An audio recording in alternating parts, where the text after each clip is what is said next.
नमस्कार, AB star news देख रहे हैं आप और मैं हूं आपके साथ सोहन सिंह। कोरोना काल में लोगों में दहशत का माहौल पहले ही था, लेकिन अब एक और मुसीबत सामने आ गई है। वो है फंगस मुसीबत। पहले ब्लैक फंगस सामने आया, उसके बाद व्हाइट फंगस सामने आया और अब तो येलो फंगस भी सामने आ चुका है। और इसका पहला मामला गाजियाबाद से सामने आया और इसी पर ज्यादा बातचीत के लिए हमारे संवाददाता नितिन कुमार हमारे साथ जुड़ रहे हैं। नितिन, सबसे पहले तो ये बताइए कि जिस तरह से ये एक के बाद एक फंगस सामने आ रहे हैं, वो कितना हैरान करने वाले हैं और क्या लोगों को इससे डरना चाहिए? कितनी गंभीर ये बीमारी है? कहर बरपा हुआ है। उसके बाद में ब्लैक फंगस आया है और जैसे ही सरकार ने ब्लैक फंगस को महामारी घोषित कर ही रही थी, इतने में ही व्हाइट फंगस ने दस्तक दे दी। अब डॉक्टर व्हाइट फंगस को खंगाल रहे थे, उसके बाद अब एक और फंगस ने दस्तक दे दी है। मैं आपको बता देता हूं, जो फंगस है वो येलो फंगस में पाया गया है। जब डॉक्टर जांच पड़ताल कर रहे थे, जिस तरीके से फंगस लगातार सामने देखने को मिल रहे थे, उसके बाद में एक फंगस ने और दस्तक दे दी है, जिसका जो जांच पड़ताल में पाया गया है कि वो येलो कलर का फंगस है। मैं आपको बता देता हूँ, जिस तरीके से वह यही बीमारी है जो कोरोना के मरीजों को हो रही है। यह मरीज जो कोरोना के मरीज हैं, उनको तो कोरोना के मरीजों ने कोरोना को तो मात दे दी है। और जिस तरीके से जो फंगस है, तो ब्लैक फंगस आया है, उसके बाद में जो व्हाइट फंगस ने दस्तक दी है। और अब एक जब गाजियाबाद में जब मरीजों में खंगाला जा रहा था, जिस तरीके से फंगस पर जांच पड़ताल की जा रही थी, डॉक्टर ने हमें बताया कि जिस तरीके से गाजियाबाद में एक मरीज के अंदर येलो रंग का फंगस पाया गया, जो बेहद ही खतरनाक है। वो कोरोना और ब्लैक फंगस और व्हाइट फंगस से भी ज़्यादा खतरनाक है, क्योंकि उसके जो घाव हैं वो काफ़ी दिनों में भरते हैं। और जिस तरीके से लगातार जो कोरोना से जो पूरे देश में महामारी फैली हुई है, उसके बाद में जिस तरीके से फंगस ने लगातार अटैक किया है, ये एक बहुत खतरनाक है जी। अच्छा, एक चीज मैं आपसे जानना चाहूंगा, आप लगातार जो एक्सपर्ट हैं, जो डॉक्टर हैं, उनसे बात कर रहे हैं इन फंगस को लेकर के। अगर मैं तीनों फंगस की बात करूं, ब्लैक फंगस, व्हाइट फंगस और येलो फंगस की, तो ये एक दूसरे से कैसे अलग हैं और क्या कुछ इनमें जो समानताएं हैं वो हैं? जी, जो गाजियाबाद के डॉक्टर हैं बीपी सिंह त्यागी, उन्होंने हमें बताया कि जो नया फंगस है और जो सामने आया है, जिसका नाम है पीला फंगस है, पीले फंगस, इन दोनों फंगस से बेहद ही खतरनाक है।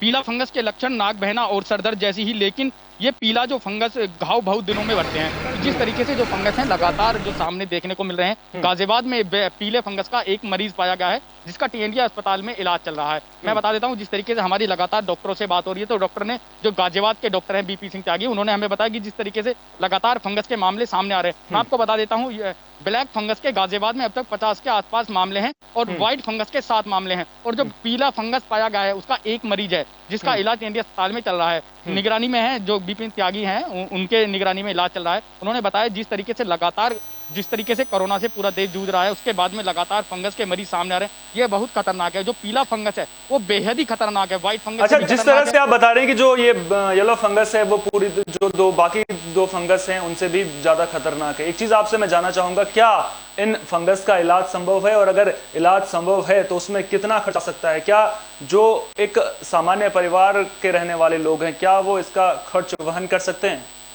देखो, मैं बता देता हूँ, उत्तर प्रदेश में अभी कोरोना समाप्त नहीं हुआ है कि ब्लैक फंगस ने नामक की जो बीमारी है, उसने अपना रंग दिखाना शुरू कर दिया है। जिस तरीके से अगर बात करें गाजियाबाद की, गाजियाबाद तो ब्लैक फंगस के साथ साथ अब व्हाइट फंगस ने भी दस्तक दे दी। उसके बाद में येलो रंग के भी फंगस ने भी दस्तक दे दिया। जिस तरीके से वही ब्लैक फंगस के लिए जिस इंजेक्शन से सबसे ज्यादा बेहतर माना जा रहा था, वह मार्केट में पूरी तरीके से अवेलेबल नहीं हो पा रहा है। अगर गाजियाबाद की सबसे बड़ी दवाई की मार्केट में हमने जांच पड़ताल की जाके, तो कहीं दवाई नहीं मिली। यानी ये बात करें कि अभी सतर्कता बहुत ही ज्यादा है।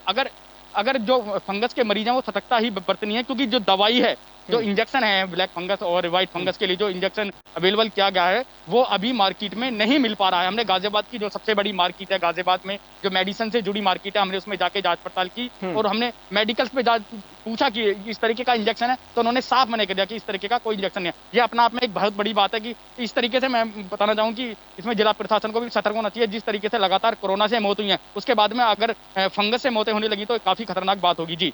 अच्छा, जिस तरह से आप लगातार डॉक्टर से संपर्क में बने हुए हैं, तो आपसे एक बात और मैं जानना चाहूंगा कि जिस तरह से कोरोना संक्रमण से फैलता है, तो जो ये ब्लैक, व्हाइट और येलो फंगस है, क्या वो भी संक्रमण से फैलता है, एक दूसरे के संपर्क में आने से फैलता है? देखो, अभी तक तो डॉक्टर ने ऐसी कोई बात सामने नहीं आई कि एक दूसरे से जो ये फंगस है, ये एक दूसरे के टच में आने से फैलता है, जिस तरीके से कोरोना फैलता है। अब तक इसके लिए मैं आपको बता देता हूँ, यह फंगस सिर्फ उन्हीं लोगों को हो रहा है जो सबसे बड़ी बात इसमें अहम यही कि जो कोरोना को मात दे चुके हैं, जो मरीज कोरोना को मात दे चुके हैं, उन्हीं को ब्लैक फंगस या व्हाइट फंगस या येलो फंगस के लक्षण पाए जा रहे हैं। जो मरीज है जो कोरोना से संक्रमित हुए थे और वो अब ठीक हो गए, उन्होंने कोरोना को मात दे दी है, उन लोगों को ही पाया जा रहा है। इसमें ज्यादातर जो मामले सामने आए हैं वो नाक बहना और सर में दर्द होना इत्यादि लक्षण पाए जाते हैं। जी चलिए, बहुत बहुत शुक्रिया नितिन, तमाम जानकारी को हम तक साझा करने के लिए। तो ये थे हमारे संवाददाता नितिन कुमार, जो गाजियाबाद से हमें जानकारी दे रहे थे। दरअसल गाजियाबाद ही वो इलाका है जहां पर येलो फंगस का पहला मामला सामने आया, और एक के बाद एक जब इस तरह से फंगस के मामले सामने आ रहे हैं तो वो कहीं ना कहीं हैरानी परेशानी का सबब बन रही, क्योंकि कोरोना अभी पूरी तरह से खत्म नहीं हुआ है। कोरोना से पूरा देश लड़ रहा है, यूपी भी लड़ रहा है, और ऐसे में जब इस तरह से एक के बाद एक फंगस सामने आ रहे हैं तो कहीं ना कहीं चिंता बढ़ना लाजमी है। बड़ी खबरों में फिलहाल के लिए इतना ही। देश दुनिया की तमाम खबरों के लिए आप देखते रहिए बिस्सा न्यूज। मुझे दीजिए इजाजत, नमस्कार।